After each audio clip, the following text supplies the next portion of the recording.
hemos estado analizando la historia de la iglesia. ¿Y por qué es importante que estudiemos la historia de la iglesia, hermano? Porque es importante que conozcamos los fundamentos de nuestra fe.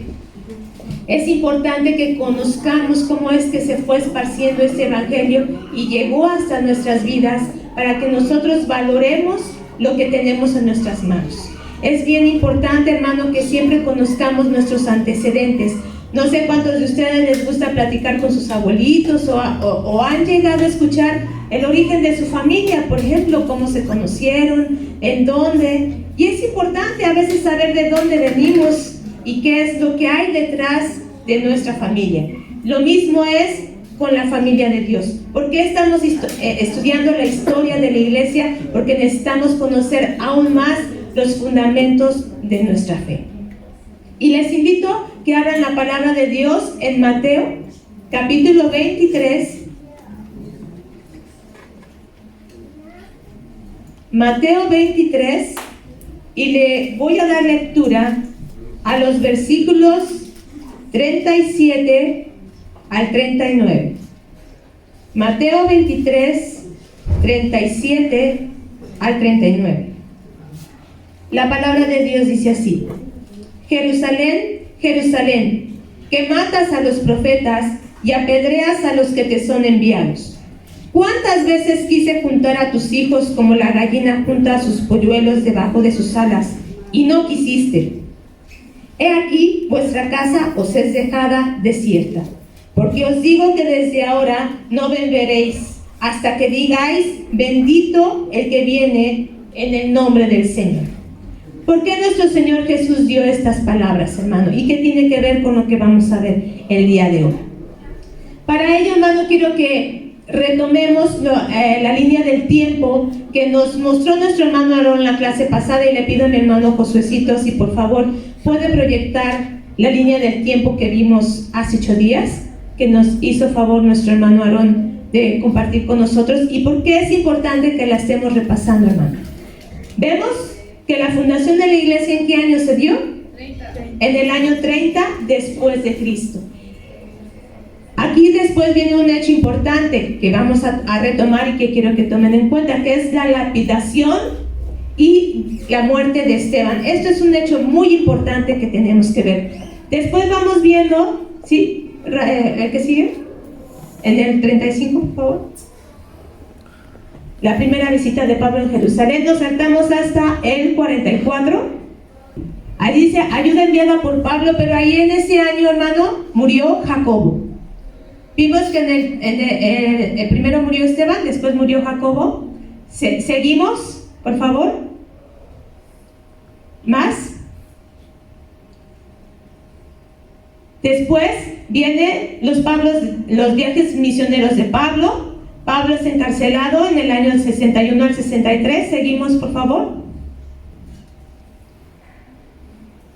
En el 62 muere Santiago.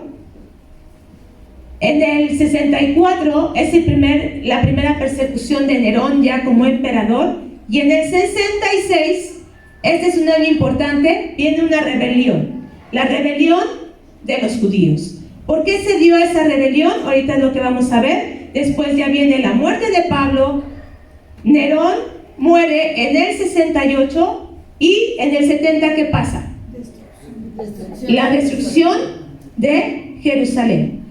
Se escriben las cartas a los romanos, a los efesios, a todos, ¿sí? Durante todo ese periodo. Y es importante que veamos, porque cuando uno lee las cartas, uno las lee así y a veces no entiende uno, a veces porque hablan de esa manera.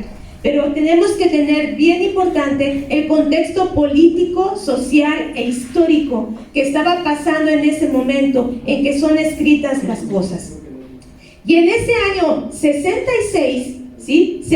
Regresamos al 66, Josucito, se da la rebelión de los judíos. ¿Qué imperio estaba dominando en ese momento al pueblo de Israel, hermano? ¿Perdón?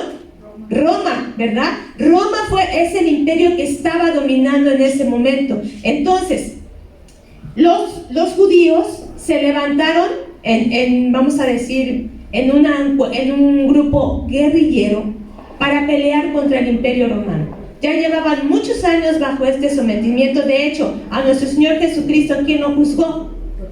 Los romanos, ¿verdad? Primero los judíos y después los romanos. Y la muerte que le dieron a nuestro Señor Jesucristo es una muerte establecida por los romanos, porque desde ese tiempo estaba ya este imperio. Entonces, los judíos querían derrocar al Imperio Romano, ¿sí? Y entonces se levanta un grupo guerrillero llamado los Zelotes. ¿Han escuchado acerca de este grupo? No son un grupo de mujeres, que están loquitas, no. Se llaman los Zelotes. Este grupo fue un grupo de judíos muy radicales, ¿sí? Que el objetivo de ellos era liberar a Jerusalén y a Judea del Imperio Romano. Entonces ellos se levantaron y es considerado por los historiadores el primer grupo guerrillero de la historia como tal.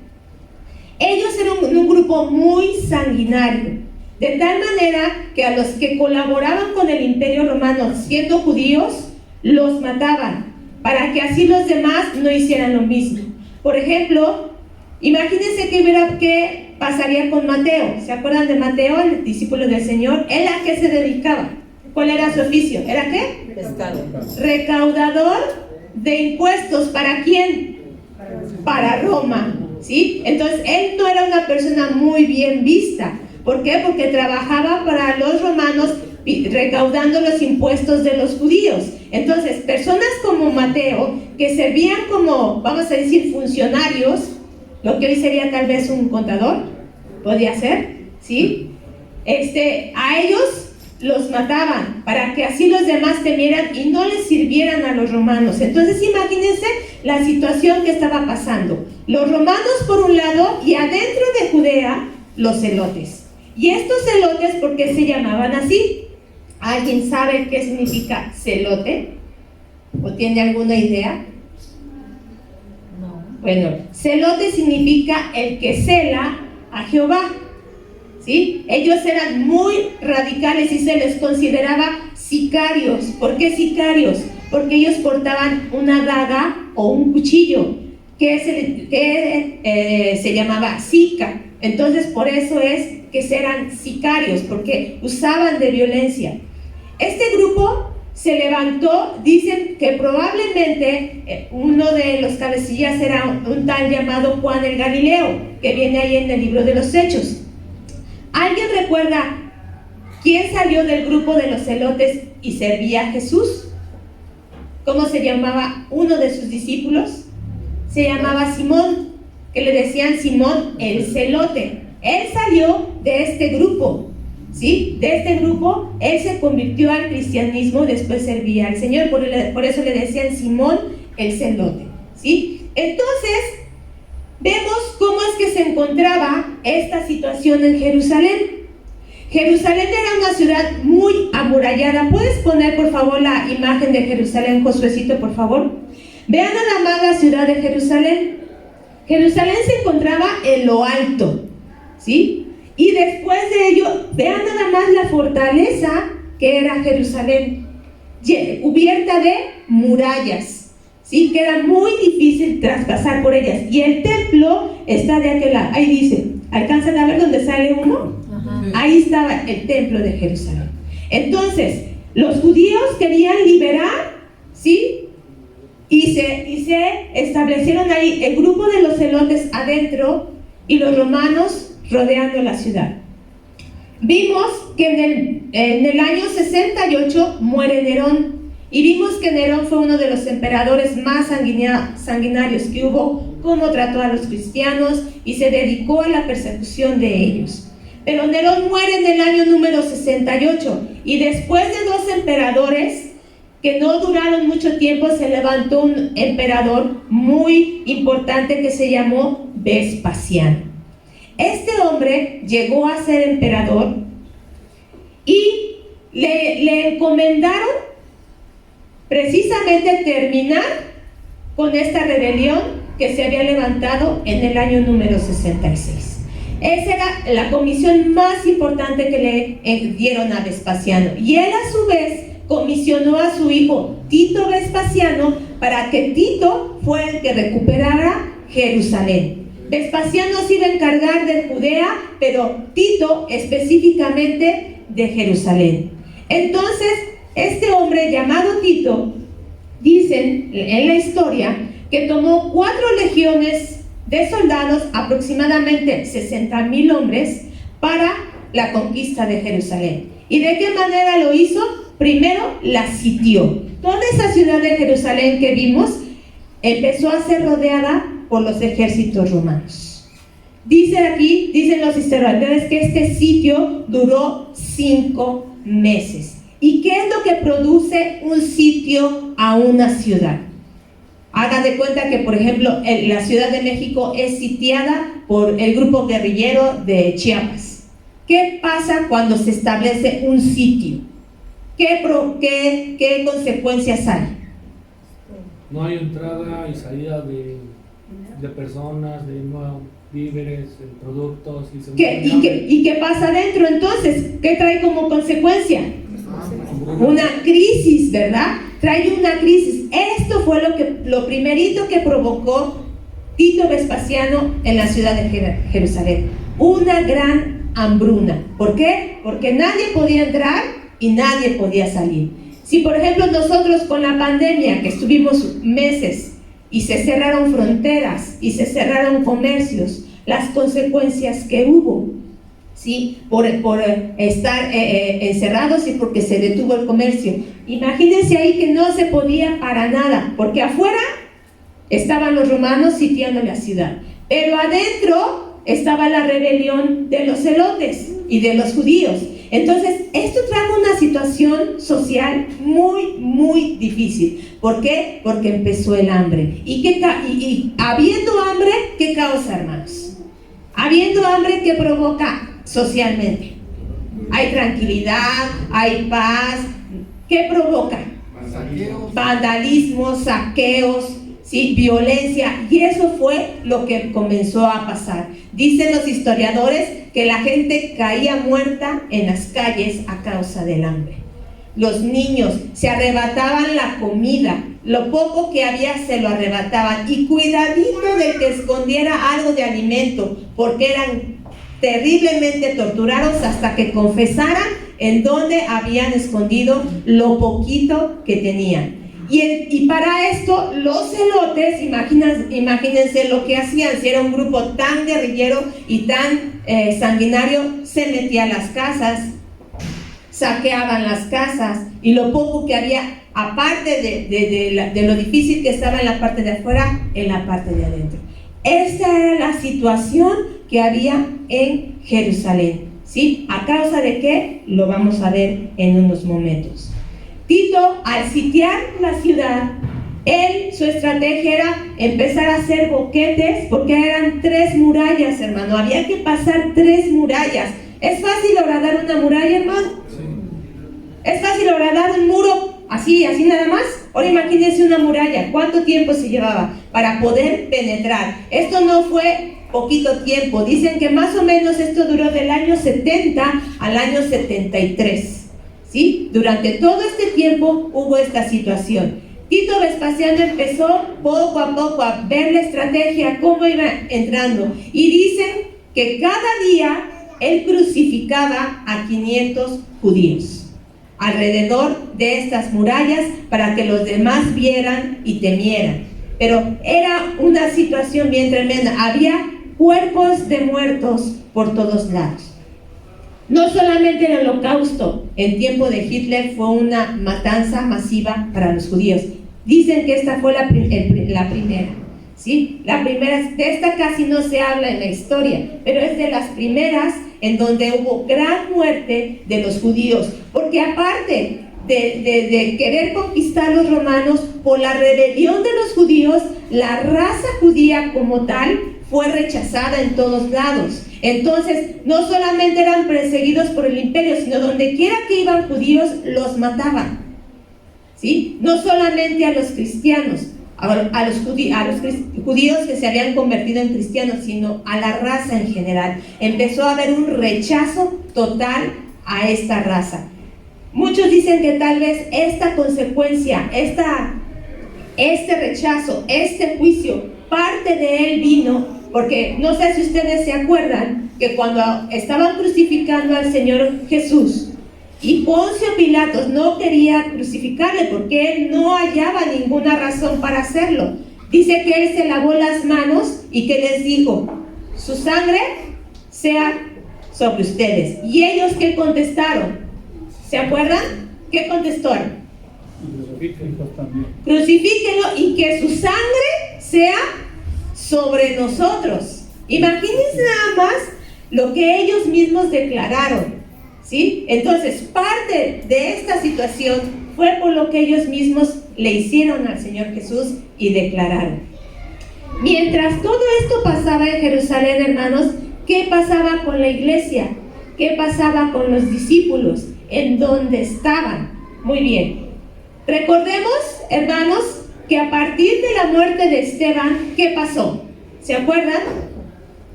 ¿Qué pasó con la muerte de Esteban? A partir de ahí, ¿qué hubo?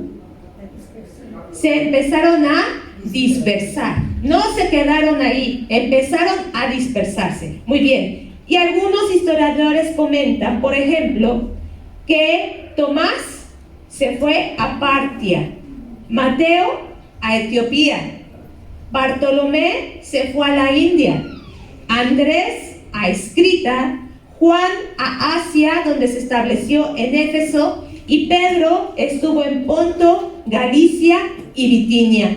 Y Santiago fue el que se quedó a cargo de la iglesia en Jerusalén.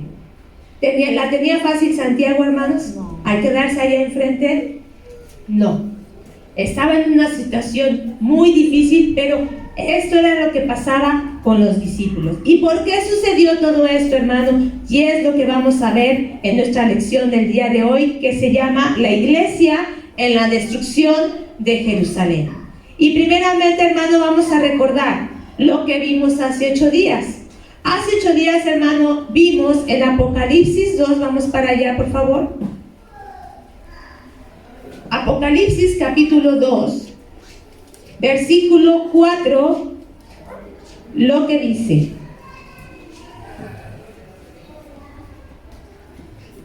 pero tengo contra ti que has dejado tu primer amor. Vimos hace 8 días las primeras faltas en las que empezó a incurrir la iglesia de nuestro Señor Jesucristo. Y vimos 4 faltas en las que ella empezó. La primera de ellas es que empezó a entrar el pecado, ¿sí? Se empezó a perder la disciplina que antes había en la iglesia. Y empezó a entrar pecado y empezó a entrar el pecado de la inmoralidad. Otra de las faltas que vimos es que empezó a haber falta de reverencia y había abusos cuando se tomaba la cena del Señor. Vimos ahí en 1 Corintios 11 que los hermanos, en lugar de llegar y compartir, llegaban ¿a qué? A llenarse y a emborracharse. Y esas fueron las faltas que empezaron. Después vimos que también empezaron a dejarse de congregar, ¿sí? Los hermanos empezaron a dejar de congregar. Y la otra falta fue la falta de unidad. Empezaron a introducirse falsos maestros y empezó a entrar la división. Y todo esto a causa de que se había perdido el primer amor, que era importante que no se perdiera el primer amor. Y otra de las causas, hermano, por la cual empezó a suceder esto, y es lo que vamos a ver, es porque nuestro Señor Jesucristo ya lo había profetizado. Vamos a Mateo capítulo 24. Y el primero que lo encuentre lo lee, versículos 1 y 2. Mateo 24, 1 y 2. Cuando Jesús salió del templo y se iba, se acercaron sus discípulos para mostrarle los edificios del templo. Respondiendo él, les dijo: ¿veis todo esto? De cierto os digo que no quedará aquí piedra sobre piedra que no sea derribada. Jesucristo ya lo había profetizado, que ese templo iba a ser derribado. Muchos pensaban, como anteriormente Jesús se había referido al templo, pero como su cuerpo, ¿verdad? Él había dado la señal de que ese cuerpo iba a ser derribado y al tercer día iba a ser edificado, pero se estaba refiriendo a su muerte. En esta ocasión no, en esta ocasión se estaba refiriendo literalmente a que ese templo que ellos veían tan majestuoso, que ellos veían lleno de tantas cosas maravillosas, iba a ser destruido y no iba a quedar piedra sobre piedra. Y vamos a otro pasaje que está en Lucas, capítulo 21.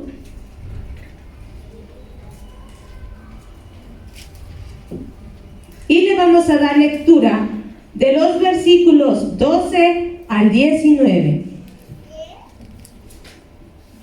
Aquí también en Lucas, en el versículo número 5, ahí también viene la referencia de que Jesús predice que iba a venir la destrucción del templo. Y cuando Jesús les dice esto a sus discípulos le preguntan: Señor, pero ¿cuándo van a suceder estas cosas y cómo va a ser el fin? Y aquí el Señor Jesucristo empieza a darles señales acerca del fin, pero recuerden que la profecía siempre tiene dos direcciones, una presente y una a futuro. Y aquí el Señor Jesús les habla de las señales del fin de los tiempos, pero también les empieza a hablar de las señales de esta destrucción que iba a venir del templo.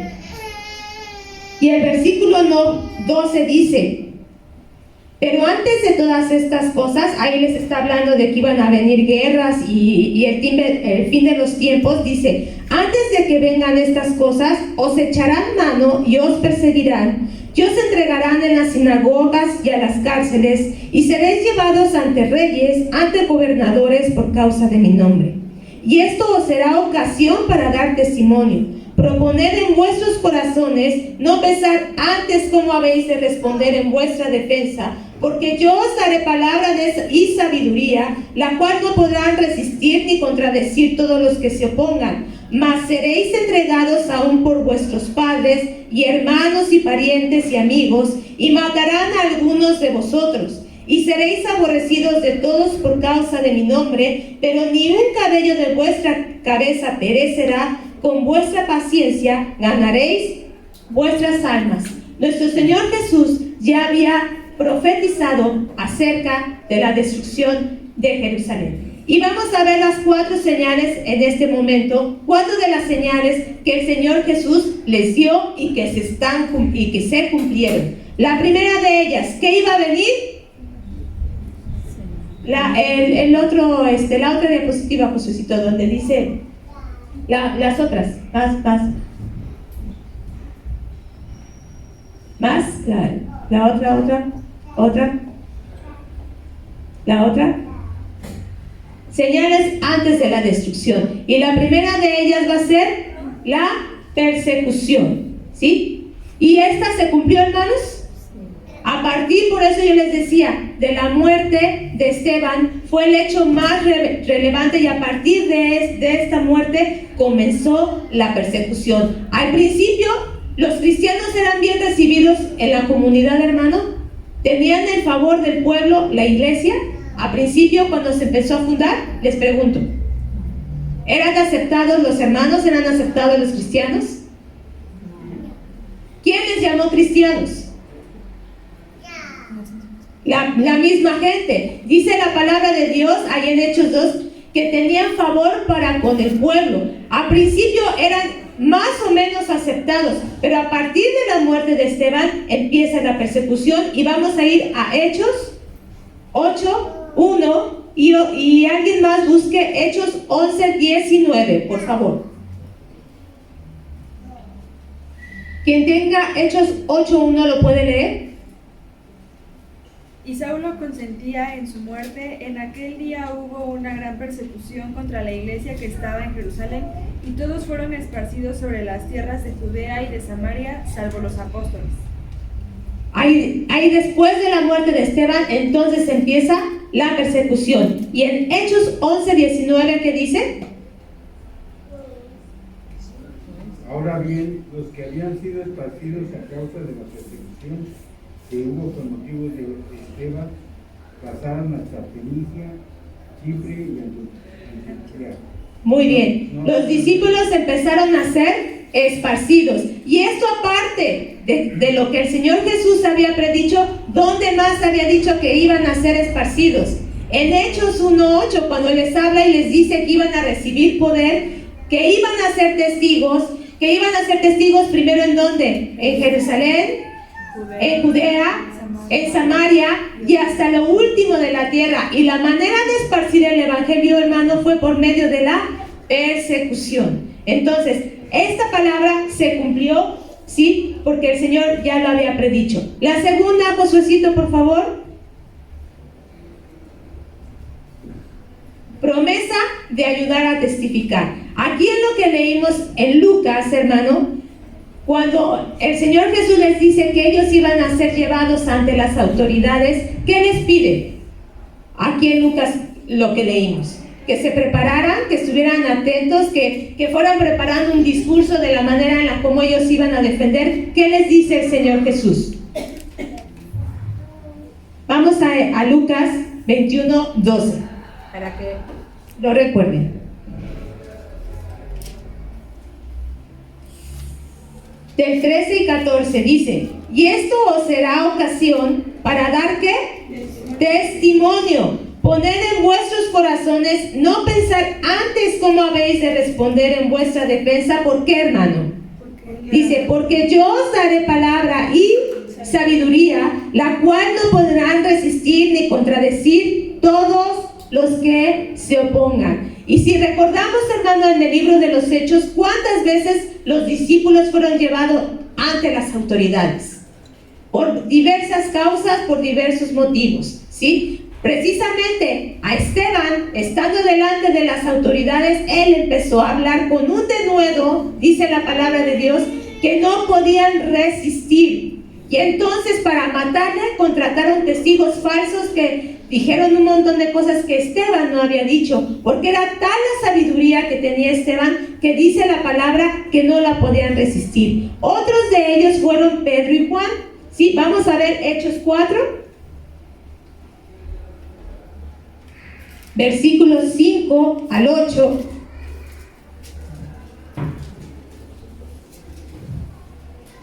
¿Se acuerdan qué había pasado antes con ellos? ¿Qué habían hecho Pedro y Juan? Ellos iban a orar y que se encontraron a la puerta de la iglesia. ¿Qué había ahí? Un cojo, ¿verdad? De nacimiento. ¿Y qué hicieron con él? Lo sanaron, y por esta causa fueron llevados ante el concilio. Y dice Hechos 4 del 5 al 8. Aconteció al día siguiente que se reunieron en Jerusalén los gobernantes, los ancianos y los escribas, el sumo sacerdote Anás y Caifás, Juan y Alejandro y todos los que eran de la familia de los sumos sacerdotes. Fíjense nada más ante quiénes llevaron a Pedro y a Juan. No fue ante cualquier persona, sino ante los principales. Y entonces dice el versículo 8: entonces Pedro, lleno del Espíritu Santo, empezó a hablar. Y nos saltamos al versículo número 13, que dice: entonces, viendo el denuedo de Pedro y de Juan, y sabiendo que eran hombres sin letras y del vulgo, se maravillaban y les reconocían que habían estado ¿con quién? Con Jesús. ¿Sí? La palabra de Dios se fue cumpliendo. Él les dijo: los van a llevar, pero yo les voy a dar las palabras con las cuales ustedes se presenten. Y aquí vemos un ejemplo de que así sucedió. El siguiente punto, Josécito, por favor. ¿Qué iba a pasar?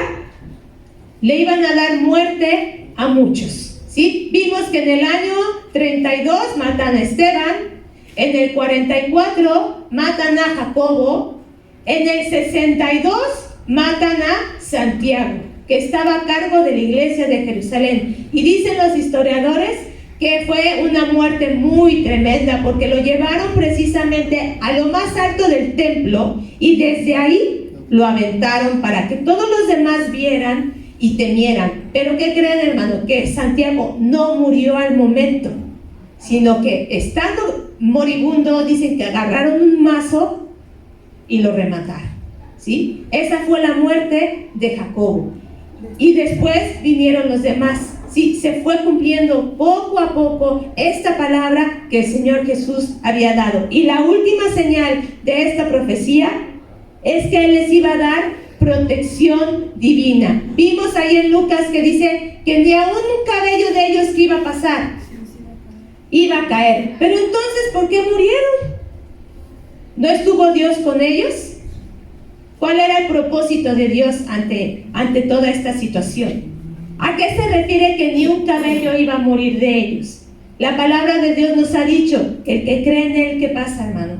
Que aunque esté muerto, vivirá. Y que no temamos a quién, hermano. Al que destruye el cuerpo, que debemos de temer a Él, no. ¿A quién es al que tenemos que temer? Aquel que tiene la potestad de destruir el alma y el cuerpo en el infierno. Y el único al que debemos de temer es a Dios, porque Él es el que tiene esta potestad. Pero Dios les dio protección divina. ¿Se acuerdan cuando Pedro estuvo encarcelado? ¿Qué mandó Dios? Mandó un ángel a que se abrieran las puertas de esa cárcel y él siguiera su camino, porque aún no era el tiempo de que él terminara. Él tenía que seguir testificando. Y también se acuerdan cuando Pablo y Silas estuvieron en la cárcel, ¿qué pasó con ellos? Lo mismo. Dios mandó un terremoto, se abrieron y Dios estuvo con ellos. La palabra de Dios, hermanos, se tiene que cumplir, pero Él siempre tiene una promesa de salvación para nuestras vidas. Y es importante, hermanos, que cuando veamos la palabra profética que Él manda, dice que ni una jota, ni una tilde de lo que aquí está escrito va a pasar. Todo tiene que pasar. Nada nos podemos saltar. Pero si Dios dijo, yo voy a estar con ustedes hasta el fin del mundo, así va a ser. Creámoslo, porque Dios es bueno. Amén. Seguimos, hermano, con el tema de la iglesia, hermano, y estamos viendo la destrucción de Jerusalén. Josuecito, ¿puedes poner esta última imagen de la ciudad? Para que nosotros nos demos una idea de cómo terminó esta bella ciudad de Jerusalén. ¿Cómo ve, hermano? Tranquilo, ¿no? No pasó nada, un pequeño rasguño en la ciudad. En llamas, hermano, con las murallas destruido y con fuego, hermano, no quedó nada de este lugar. Es una humillación tremenda a ese lugar tan bello que era. Pero, hermano, fue profetizado por el Señor Jesús y la profecía que dio Él se cumplió, hermano. Así como toda la palabra que está aquí, hermano, a su tiempo se va a cumplir. Dice que todo va a pasar, pero su palabra siempre va a permanecer. ¿Así es, hermano? Así que vamos a continuar, porque sí hubo destrucción, sí hubo una situación muy complicada, hermano, pero Dios siempre tiene un remanente. A pesar de que el pueblo de Israel pasó no por una ni por dos, sino pasó por muchas dificultades, pero Dios siempre tuvo misericordia del pueblo. Sí trajo un castigo, sí trajo destrucción, porque se lo merecían, porque se lo ganaron al desobedecer a Dios, pero nunca los destruyó por completo. Siempre dejó esta parte, hermano, y hasta la actualidad. Después de esa destrucción tan tremenda, hermano, todavía tenemos a los judíos. No ha sido por completo erradicado este pueblo. Sigue esparcidos por todo el mundo con sus problemas y todo, pero permanecen por la misericordia de nuestro Dios. Nosotros mismos no hemos sido consumidos porque Él tiene misericordia de nosotros. Amén. Así es, hermano. Entonces, ahora vamos a ver qué fue lo que pasó. ¿Por qué una parte de estas personas que vivían en Jerusalén salieron de ahí antes de que viniera la destrucción? ¿Cómo fue que pasó esto, hermano? ¿Hubo algún chismoso que fue a decirles, oigan, vienen contra ustedes, váyanse de aquí, les va a venir la destrucción? Dios siempre le habla a aquel que está conectado con Él. Hay algo, hermano, que es el espíritu profético. La misma voz de Dios que le está hablando a todo aquel que está con Dios para decirle, ¿sabes qué? Viene esto a tu vida. Tú te debes de comportar de esta manera. Tienes que irte hacia la derecha, tienes que irte hacia la izquierda. Nuestro mismo pastor, hermano, está conectado a Dios y Dios le dice, háblale esto a tu pueblo, háblale esto a la iglesia. Vienen estas dificultades, necesito que los afirmes en esta área. Porque nuestro Dios le habla a aquel que está conectado con Él. Él manda su espíritu profético, hermano, pero con nuestra actitud, con nuestra forma de ser, con nuestra conducta, hermano, nosotros perdemos esta comunión que tenemos con Dios. Y esta revelación, esta plática, hermano, ya no llega a nosotros. El mensaje que Dios nos quería dar a nosotros, ya no llega. Si nosotros le dejamos de hablar a algún amigo, a algún familiar, pues Él no se va a poder comunicar con nosotros. ¿Por qué? Se cortó la comunicación. Tiene que haber un emisor y un ¿qué? Un receptor, hermano. Si falta alguno de estos en esta parte de la comunicación, no se llega el mensaje. Y nosotros, a través de nuestros pecados, a través de nuestra conducta, hermano, nos vamos alejando y Dios no nos revela lo que trae a nuestra vida, lo que trae a esta iglesia. Tu propósito, hermano, se va perdiendo. Entonces, hermano, nuestro Dios siempre sí trae su castigo, trae dificultades, hermano, pero también te trae la salida. Viene de la mano con la salida. Si tú haces esto, puedes regresar a lo que ya tenías, o aún mejor. Y nos da 3 puntos muy buenos, hermano, para que podamos regresar a Él. Vamos a Apocalipsis 2:5. Apocalipsis 2:5. Y ahí vamos a leer esta recomendación que le hizo a la primer iglesia que marca el Apocalipsis, para que puedan regresar, para que puedan voltear sus ojos a Dios nuevamente, hermano. Apocalipsis 2:5 dice lo siguiente, yo lo leo. Dice: recuerda, por tanto, de dónde has caído, y arrepiéntete, y haz las primeras obras, pues si no, vendré pronto a ti, y quitaré tu candelero de su lugar, si no te hubieres arrepentido. Aquí, hermanos, si usted fue observador, tenemos 3 pasos. 3 pasos que yo no los saqué de Facebook, 3 pasos que no me los dijo mi cuate, 3 pasos que nos está diciendo Dios. Y si lo está diciendo Dios, entonces es efectivo, hermano. Y la primera palabra que dice aquí es recuerda. ¿Qué es lo que vamos a recordar, hermano? Recordar en dónde nos equivocamos. Dios está diciendo aquí: trae a tu memoria esto que tú hiciste mal, que te apartó de mí. Recuerda. Aquí no aplica eso de los caballeros no tienen memoria. Aquí todos tenemos memoria de las bendiciones y las bondades que Dios ha tenido con nosotros. Que no se nos olvide, hermano. Tenemos que tenerlas bien presentes, porque eso nos va a hacer estar agradecidos con Él y acercarnos a Él. Entonces es primero, recuerda. ¿Dónde tropezaste? ¿Dónde te equivocaste? ¿En qué momento te desviaste? Es bien importante tener esto presente para después poder volver al camino. La palabra nos menciona a 2 hombres en un momento culminante de su vida, donde ellos salieron del camino. Tenemos el ejemplo de Sansón. Él estaba muy confiado en su fuerza, él estaba muy confiado en lo que Dios le había dado, pero llegó un momento en donde él dice: pues voy a salir como las otras veces y me voy a echar a todos los filisteos, échenmelos a todos.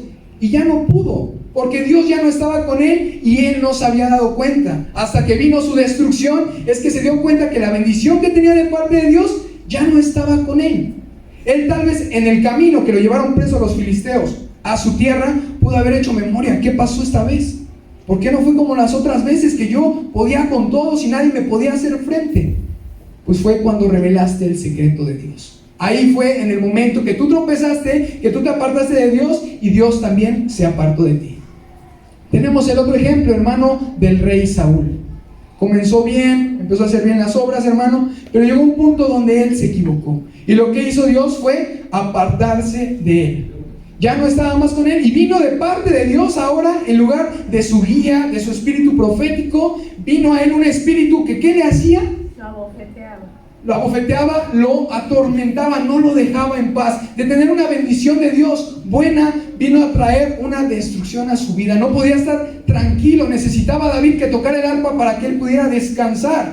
¿Se dan cuenta, hermano? Hay momentos cruciales en nuestra vida que nosotros tenemos que recordar en qué momento me equivoqué, en qué momento fallé, para que yo pueda así recapacitar. Cuando se nos pierde algún objeto, hermano, se nos pierden las llaves, empezamos a ver, ¿dónde las dejé? ¿Las dejé en la mesa? ¿Las dejé en la cocina? ¿Las dejé en mi cuarto? Y empiezas a hacer memoria y llegas a la solución y las traía aquí, la busqué, ¿no? Y así con todo, hermano, tenemos que hacer memoria para darle solución a las cosas, hermano. Y nuestro Dios, hermano, también nos recuerda a nosotros esas bondades que ha hecho, a su pueblo y a nosotros mismos personalmente. A su pueblo muchas veces en la Biblia nos encontramos que le digo: recuerda quién te sacó de Egipto, quién te sacó de ahí, hermano, y quién los alimentó, quién estuvo con ellos en todo momento. Era importante que recordaran, porque ellos estaban desviando su camino. ¿Ya se te olvidó lo que yo hice por ti? ¿Dónde está ese agradecimiento a mí? Yo me entregué por ti, yo di todo por ti. ¿Y dónde está tu agradecimiento? Eso fue un recordatorio al pueblo completo. Pero personalmente a unos personajes también les recordó la bendición y las promesas que Dios había dado. Vamos con el primer caso y vamos a ver a Isaac en Génesis 26, 2 al 4. ¿Ya está de este lado? Por favor, Jos, gracias. Aquí, hermano, tenemos un Isaac que tal vez estaba muy dolido porque había fallecido su padre. ¿Quién era su padre, hermano? Abraham. A Abraham se le dieron muchas promesas, se le dijo que su generación iba a ser incontable, numerosa, pero él fallece y no alcanza a ver tal vez ni una pequeña parte de la promesa que le hizo Dios. Pero, hermano, seguía Isaac. Entonces vemos lo que le dijo Dios a Isaac. Y se le apareció Jehová y le dijo: no desciendas a Egipto, habita en la tierra que yo te diré. Habita como forastero en esta tierra y estaré contigo. Y te bendeciré, porque a ti y a tu descendencia daré todas estas tierras. Y confirmaré el juramento que hice a Abraham tu padre. Todas esas cosas gloriosas que tú viste, que le hice a tu padre en todos esos momentos difíciles que tu padre pasó, yo estuve con él, así voy a estar contigo. Le trajo a su memoria esos recuerdos tal vez de la infancia para que él pudiera afrontar esta situación difícil. Dice que hubo una escasez, acaba de morir su padre, salió de su tierra, moraba como forastero. ¿Es una situación fácil? Claro que no. Entonces Dios trae a su memoria que él está con él. Vamos con el siguiente ejemplo, hermano. Tenemos a Jacob, Abraham, Isaac y ahora Jacob. Porque nuestro Dios nos bendice también en nuestras generaciones. Y tal vez lo que no alcanzó a hacer uno, lo va a hacer el que sigue. Pero nuestro Dios cumple sus promesas y su palabra. Génesis 28:13, en ese mismo libro de Génesis, más adelantito, dice lo siguiente: y he aquí, se le apareció, Jehová estaba en lo alto de ella. Estaba teniendo un sueño, hermano, Jacob. Dice: he aquí Jehová estaba en lo alto de ella, el cual dijo: yo soy Jehová, el Dios de Abraham tu padre y el Dios de Isaac. La tierra en que estás acostado te la daré a ti y a tu descendencia. ¿Se parece, hermano, a la promesa que se le dio antes? Claro que sí, hermano, porque tal vez lo que no pudo lograr, lo va a lograr el que sigue. Nuestro Dios nos trae a la memoria las bendiciones, las promesas y no nos deja solos. Tal vez en ese momento más bien la estaba pasando complicada. Jacob estaba teniendo un sueño y Dios le dio un propósito. Lo guió nuevamente para que él pudiera cumplir lo que se le había dado. Éxodo 3:4, por favor. Cuando Dios llamó a Moisés, ¿qué estaba pasando con el pueblo de Israel? Estaba esclavo. ¿En dónde, hermano? En Egipto. La estaba pasando difícil. Vinieron muchos años muy difíciles para el pueblo de Israel. Entonces Dios se fijó en Moisés. Y lo que hizo con él fue recordar las bondades que Dios había hecho anteriormente con el pueblo. Viendo Jehová que él iba a ver, lo llamó Dios en medio de la zarza y dijo: Moisés, Moisés. Y él respondió: heme aquí. El que sigue. Y dijo: no te acerques, quita tu calzado de tus pies, porque el lugar en que tú estás es tierra santa. Y dijo: yo soy el Dios de tu padre, Dios de Abraham, Dios de Isaac, Dios de Jacob. Entonces Moisés cubrió su rostro porque tuvo miedo de mirar a Dios. Recordó que Israel tuvo un pueblo. Tal vez Israel se había olvidado de ellos, de él, y había adorado a los dioses de Egipto. Egipto tenía demasiados dioses. Por tanto tiempo que el pueblo de Israel permaneció en Egipto, tal vez se habían olvidado de Dios. Escogió a Moisés para traer a su memoria que el único y verdadero Dios es el Dios de Israel, el Dios todopoderoso. Amén. Amén. Glorifique el nombre de Dios, hermano. Amén. Amén. Josué 1:9. Moisés, aquí ya te traigo tendo, ¿verdad, Josuecito? Vivo. Vientos, gracias. Josué 1:9 nos narra, hermano, lo que aconteció después de que Moisés murió y Josué posiblemente estaba nervioso, estaba ansioso, no sabía tal vez qué hacer con este pueblo de Israel que era muy difícil de controlar, porque en repetidas ocasiones Dios le dice: esfuérzate y sé valiente, esfuérzate y sé valiente. Esa es la recomendación que Dios le da. Y antes de eso le recuerda: así como estuve con Moisés, así voy a estar también contigo, tú tranquilo. Mira que te mando que te esfuerces y seas valiente. No temas ni desmayes, porque Jehová tu Dios estará contigo. ¿En dónde? En todo momento. Hermano, en este momento quiero que te tomes un minuto para recordar todas las bendiciones que Dios te ha dado. Trae a tu memoria, hermano, cierra tus ojos tantito, 30 segundos. Piensa, hermano, en todas las bendiciones que Dios ha traído a tu vida. Porque a través de esto, hermano, vendrá la gratitud. Vendrá el acercarte nuevamente a Dios como lo hacías al principio, hermano. Recordando que Dios está contigo en todo momento. Que Dios está contigo en la situación más difícil. Si tú te apartaste, Él te extiende nuevamente su mano. Amén, hermano. Y el ejemplo que más me gusta, hermano, no vamos a ir allá por cuestión de tiempo. Cuando el pueblo de Israel pidió un rey, al igual que los demás pueblos, porque ya se habían aburrido de que Dios los gobernara, pidieron un rey, pero Samuel no estaba de acuerdo. Todo el pueblo decía, sí, queremos un rey, nómbranos un rey, ponnos un rey. Samuel no estaba de acuerdo, porque al escoger un rey terrenal, una persona física, ¿a quién estaban desechando? Al mismo Dios que estuvo con Abraham, con Isaac, con Jacob, con Moisés, con Josué, con todos ellos, lo estaban desechando. Entonces Samuel no tuvo de otra que consultarlo con Dios, y Dios dijo, si eso quieren, eso les vamos a dar. Pero Samuel inteligentemente, antes de escoger a este nuevo rey, dio un discurso, que son como dos capítulos, hermano, en el cual se toma su tiempo para decirle, está bien, les voy a poner a su rey, pero acuérdense que Dios estuvo aquí, Dios estuvo aquí, Dios estuvo aquí, Dios lo sacó de acá, cuando el pueblo estaba gimiendo de dolor, cuando ustedes ya no sabían qué, les mandó a tal, les mandó a tal, les mandó a tal, y ahorita ustedes no están recordando quién fue ese poderoso gigante, ya se les olvidó. Pero está bien, yo voy a hacer como ustedes me lo piden, porque no me están desechando a mí, están desechando a Dios. Si tal vez en ese momento ellos hubieran recordado realmente lo que había acontecido, hubieran cambiado de opinión. Ellos estaban convencidos de lo que querían hacer. Dios te dice, hermano, en este día recuerda las bondades que ha hecho en tu vida. Eso te puede salvar, hermano. Vamos con la que sigue. ¿Atrás? No, está bien esa. Perfecto. Arrepiéntete. Apocalipsis 2:5, hermano, la cita a la que fuimos hace ratito. Esta cita dice lo siguiente: recuerda, fue lo primero que vimos. Y después nos menciona lo siguiente: por tanto, de donde has caído, y arrepiéntete. Hasta ahí nos vamos a quedar, hermano. ¿Qué dice?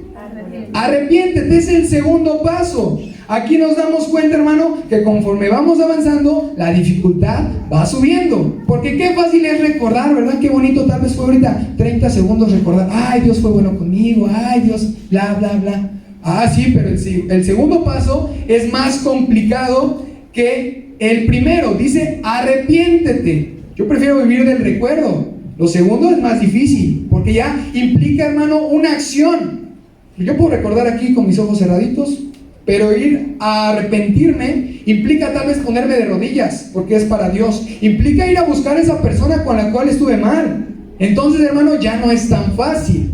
Pero esto nos va a traer gran bendición si nosotros tenemos un poco de humildad y reconocemos nuestra falta. Porque el arrepentimiento nace de una conducta que no le agrada a Dios. Nace de una equivocación, hermano. Pero que tú te hayas dado cuenta, porque tú te puedes equivocar y decir, no, pues no pasó nada. No, que tú realmente sientas, no, me equivoqué, la regué, no tenía que haber hecho eso, no tuve que haber ido a tal lado, no tuve que haber comportado de esa manera. Ahí nace un arrepentimiento, hermano, y hay que ponerse a cuentas. Sea con Dios, sea con quien sea, hermano, llega un momento en el cual nosotros ya no podemos avanzar. ¿Por qué? Porque no hemos pedido perdón, porque no hemos cambiado de dirección, hermano. El arrepentirse no solamente, ay, siento feo, no, es cambiar de dirección, tomar una conducta diferente a la cual yo ya estaba tomando. Amén.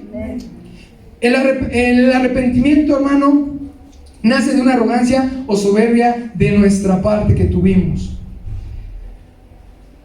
Proverbios 11:2. Este paso, hermano, está más difícil, porque muchas veces nos gusta a nosotros, hermano, decir que Él me pida perdón, yo ya lo perdoné, no lo necesito, de lejitos está mejor, pero Dios te pide cuentas, ¿no? ¿Sabes qué? Tienes que ir y afrontar aquello que tú has hecho. Proverbios 11:2, ¿cómo dice? Lea usted. Cuando viene la soberbia, viene también la deshonra, mas con los humildes está la sabiduría.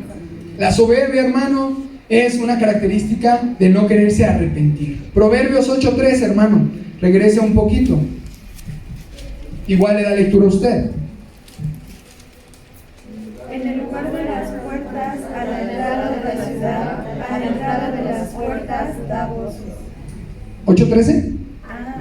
Yo me equivoqué, perdónenme. Proverbios 8:13.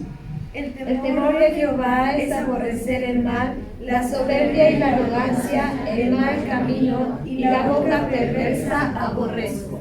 Amén, hermano. El arrepentirse es cambiar de dirección. ¿Y qué cree, hermano? Nuestro Dios da muchas oportunidades, infinitas oportunidades. También no hay que abusar de ellas, hermano. No hay que ocuparlo a nuestro beneficio. A su tiempo hay que arrepentirse. Así como hay un tiempo para buscarlo y hay un tiempo donde ya no vamos a poder buscar, hay un tiempo que vamos a tener para ir a pedir perdón y hay otro tiempo donde ya no. ¿Cuántas personas que lamentablemente fallecen y no nos ponemos a cuentas con ellos? Y luego viene un sentimiento de arrepentimiento en nosotros, pero pues ya que no está, ya no nos pudimos poner a cuentas, ¿no? Tal vez en estos 2 años que hemos vivido del COVID, alguno pudo experimentar eso. Espero que no haya sido así, hermano, pero hay un tiempo para todo. ¿Por qué no hacerlo el día de hoy, hermano? Dios da muchas oportunidades. Tenemos ejemplos en la Biblia, hermano. El pueblo de Nínive, ¿qué fue lo que hizo al recibir esta noticia que vendía destrucción a su pueblo? Hubo un arrepentimiento, hermano. El arrepentimiento, y luego vino una acción de parte del pueblo. ¿Cuál fue esa acción? Exactamente, viene un ayuno. Pero ¿qué cree, hermano? No solamente las personas ayunaron, sino que aún los animales los pusieron a que hubiera un ayuno. Toda una nación, hermano, se unió en un arrepentimiento genuino de corazón para que Dios trajera misericordia. ¿Cuál cree usted que fue la respuesta de parte de Dios? Perdonar, hermano, porque cuando uno lo hace de corazón, nuestro Dios es bueno y justo para perdonarnos a nosotros, hermano. Dios iba a traer la misma destrucción que trajo a Sodoma y a Gomorra para esta ciudad de Nínive, hermano, para que nos imaginemos cuál era su deshonra. Porque en Sodoma y en Gomorra, ¿qué había? Había de todo, hermano, de todo pasaba, aún más tal vez de lo que estamos viviendo actualmente. Ellos no quisieron arrepentirse y vino la destrucción, pero hubo un pueblo que sí creyó y sí tuvo temor de Dios y dijo: no, tenemos que arrepentirnos, y Dios fue bueno y justo para perdonarlos, hermano. También con nosotros, hermano, Él trae su misericordia. Hay un hombre en la palabra en el Nuevo Testamento, el cual hemos estado viendo, que primero perseguía a los cristianos, los asolaba, iba por ellos, incluso participó en algunas de las muertes de estos personajes. Lo hemos estado viendo con Esteban, él estuvo ahí presente, pero hubo un momento donde hubo un arrepentimiento de su parte. Y a partir de ese momento fue un parteaguas en su vida, porque cambió totalmente de dirección. Él estaba yendo a la derecha, ahora se fue hacia la izquierda, porque Dios lo llamó al arrepentimiento y a que caminara sobre esa línea, hermano. Y vemos que fue un hombre sumamente importante en la palabra de nuestro Dios. Amén. Él da muchas oportunidades. Él llevó a cabo la recomendación que hacía Juan el Bautista. Cuando Juan el Bautista bautizaba a las personas, después les decía algo, le dice: hacer pues frutos dignos de arrepentimiento. ¿A qué se refiere con esto, hermano? No a vivir una vida de: ay, ¿por qué lo hice? ¿Por qué lo hice? Le fallé. No, hermano, te llama a que tú, hermano, reconozcas que tal vez 20 años de tu vida, 15 años de tu vida, 30 años de tu vida no conociste a Dios o lo desechaste, pero ahora que lo tengo no lo voy a dejar ir. Ahora que lo tengo voy a caminar verdaderamente como se debe. Voy a aprovechar cada momento, cada palabra, cada día aquí en la iglesia para absorber la palabra de nuestro Dios. Eso es hacer frutos dignos de arrepentimiento. Amén. Vamos con el que sigue. Volvemos a Apocalipsis 2:5. Vamos con el tercer paso y último que nos dice este versículo. Dice así: recuerda, por tanto, de dónde has caído y arrepiéntete y haz las primeras obras, pues si no, vendré pronto a ti y quitaré tu candelero de su hogar si no te hubieres arrepentido. La tercera parte, hermano, dice haz. Una palabra corta, pequeña, pero que hay que aplicarla. Haz, actúa, muévete. Es lo que yo le decía. Va avanzando la lista, hermano, y Dios nos va pidiendo más para acercarnos a Él. Ya lo dijo mi tía Carmen, acerca de quién se quedó en Jerusalén, en la iglesia. Santiago o Jacob. Cuando nosotros tenemos la traducción y es Santiago, pero hace rato mencionó que era Jacob. Es la misma persona, pero por cuestiones de la traducción es el mismo, para que entendamos. Ok, Santiago se quedó en Jerusalén y nosotros tenemos aquí su libro. En su libro, hermano, se caracteriza por una cosa, por llevar a las personas a hacer. Menciona muchas veces: la fe sin obras es muerta. Ser hacedor de la palabra y no oidor. Una fuente, hermano, no puede dar dos tipos de agua: o es dulce o es salada. Tienes que comportarte de buena manera. Se caracteriza por esta cuestión, hermano. Nos invita a hacer. ¿Y por qué cree usted que es esto? Esta predicación que nosotros tenemos escrita en la palabra, posiblemente, o más bien así fue, se las daba en Jerusalén. Era su prédica diaria, era su prédica de los domingos, lo que les hacía la recomendación a los de Jerusalén: ya deja de aprender tal vez y ponte a hacer las cosas, compórtate como un verdadero cristiano. Era lo que le estaba diciendo duro y dale a los de Jerusalén, porque sabía que venía la destrucción y que tenían que recuperar este espíritu profético que les diría qué hacer en su momento. Amén. Entonces vamos viendo cómo todo se va uniendo en la historia de la iglesia, hermano. Santiago era el que estaba al frente de esta iglesia, y las recomendaciones que le hacía es: pónganse a hacer lo que tienen que hacer. Amén.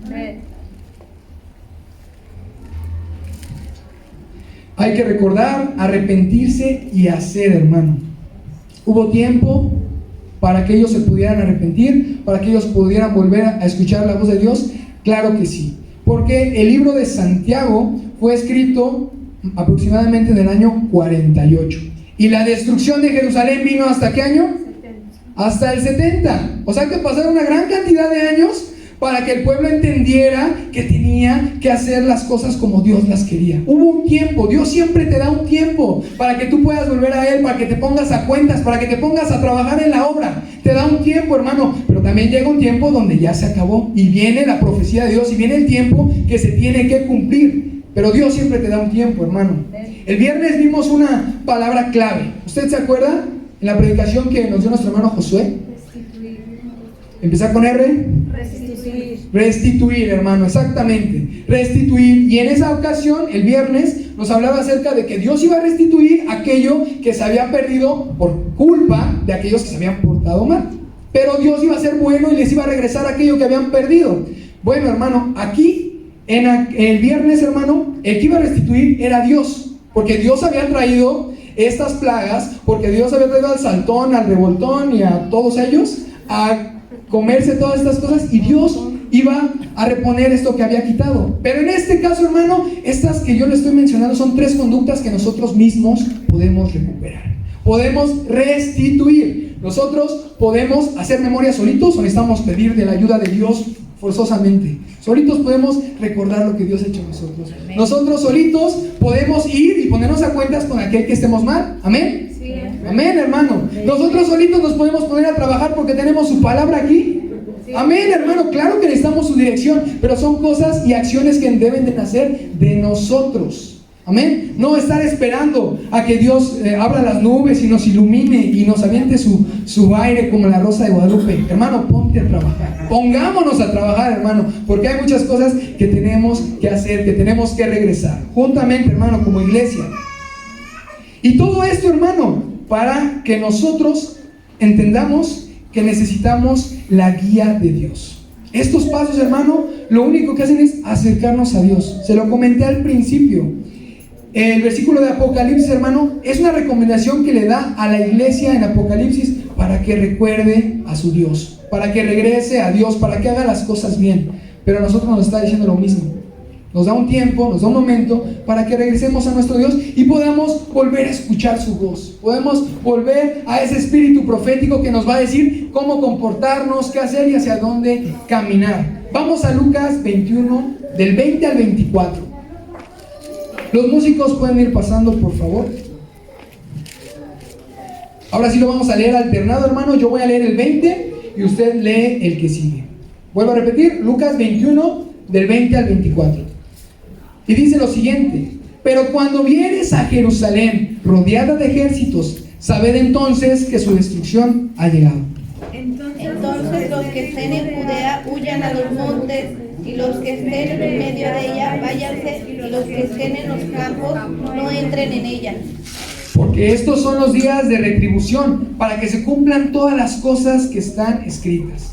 Mas hay de las que están encintas y de las que críen en aquellos días, porque habrá gran calamidad en la tierra e ira sobre este pueblo. Y caerán a filo de espada y serán llevados cautivos a todas las naciones, y Jerusalén será hollado por los gentiles hasta que los tiempos de los gentiles se cumplan, hermano. Jesús lo profetizó, hermano, la destrucción era inminente, no se podía parar. Nosotros no podemos decir, ay, no, rechazo esta profecía que está aquí porque no me gusta, porque no la quiero. La palabra de Dios se cumple si tú quieres y si no quieres. Se cumple, hermano. Nosotros obedecemos lo que nos dice la palabra. Dios, hermano, siempre ha revelado lo que pasará a aquellas personas que están cerca de Dios. En el Antiguo Testamento tenemos a un niño que posiblemente tenía 15 años, 16 años, en el templo. Y Dios le habló a él, le dijo, Samuel, Samuel. Él se despertó, él escuchó la palabra que traía a su vida. ¿Por qué no se la reveló al sumo sacerdote que estaba por encima del niño Samuel? ¿Por qué no se lo reveló a los otros sacerdotes que eran hijos del sumo sacerdote? En la escala, hermanos, si nos ponemos de arriba hacia abajo, Samuel era el último en el escalafón. Hasta abajo estaba él. Pero Dios le habló a él porque él estaba haciendo las cosas bien, porque él estaba escuchando la palabra de Dios a su tierna edad. Él estaba haciendo lo correcto, mientras el sumo sacerdote, la persona que tal vez tenía que tener más comunión con Dios, estaba perdido. No sabía lo que hacía y no podía controlar ni siquiera a sus hijos. Nuestro Dios siempre nos habla, y a Samuel le dijo, vendrá la destrucción sobre el sumo sacerdote y sobre sus hijos, porque no cumplieron lo que yo les había pedido. ¿Pero por qué se lo revela a él? Porque él sería el que le brincara su lugar, el que tomaría su lugar cuando él fuera a crecer. Nuestro Dios siempre tiene un plan, y él trae su juicio también para aquellos que no hacen lo correcto, hermano. En Jerusalén hubo la destrucción. Jerusalén sufrió los estragos de todo esto, hermano. Pero como le comentaba al principio, hubo un remanente que salió de ahí, hermano. Ese remanente fue aquellos que escucharon la palabra de Dios, aquellos que hicieron caso a lo que Dios les estaba diciendo. Salgan de aquí, la destrucción viene. Hay tiempo, hermano, en el cual nosotros tenemos que estar, y hay tiempo de que tenemos que salir. El libro, hermano, de Eclesiastés 3:3 dice que hay tiempo de vivir, hay tiempo de morir, hay tiempo de reír, hay tiempo de sufrir, hay tiempo para todo. Este tiempo, hermano, era de salir, era de huir. Pero, hermano, Dios nada más no te dice sal de aquí y ya, sino Él te direcciona. Porque ¿a dónde les dijo que corrieran? ¿Se acuerdan? Correr a los montes, hermano. ¿Qué significan los montes? ¿Qué significado tienen? Correr a Dios, hermano. Le comento, cuando Moisés dice que subía al monte, ¿a qué subía? A tener un encuentro con Dios, a platicar con Él. Ahí recibió los 10 mandamientos, recibía la guianza de Dios cuando él subía al monte. Cuando Sansón dice que descendía, cosas malas le pasaban, porque él lo hacía en sus fuerzas y lo hacía porque él creía. Veía una filistea y decía, voy para abajo. Pero Dios te dice, ven para arriba, ve a la montaña, ve a donde yo quiero tener un encuentro contigo. Ven a escuchar mi voz, hermano, ponte de pie. Tu Dios te está diciendo, deja de bajar, empieza a subir. Yo quiero escuchar tu voz, yo quiero platicar contigo, quiero darte un camino mejor, quiero que tú restituyas aquello que has perdido. Te voy a dar aquello que has perdido, que te ha quitado el enemigo. Hoy decídete a adorar a Dios, decídete a glorificarlo, decide a escuchar su voz, como aquel pequeño Samuel que estaba hambriento y sediento por su palabra. Recuerda esos momentos en los cuales tú te comías la palabra, en los cuales no querías salir de la alabanza. Hoy recuerda cómo tu Dios no te ha dejado ni un solo día. Recuerda todas esas bondades a tu vida, restitúyelas, regresa a ellas, pide perdón si así fuera necesario, arrepiéntete, ponte a cuentas, hermano, ponte a hacer la palabra de Dios, ponte a compartirla, ponte a divulgarla. Muchas personas más lo necesitan.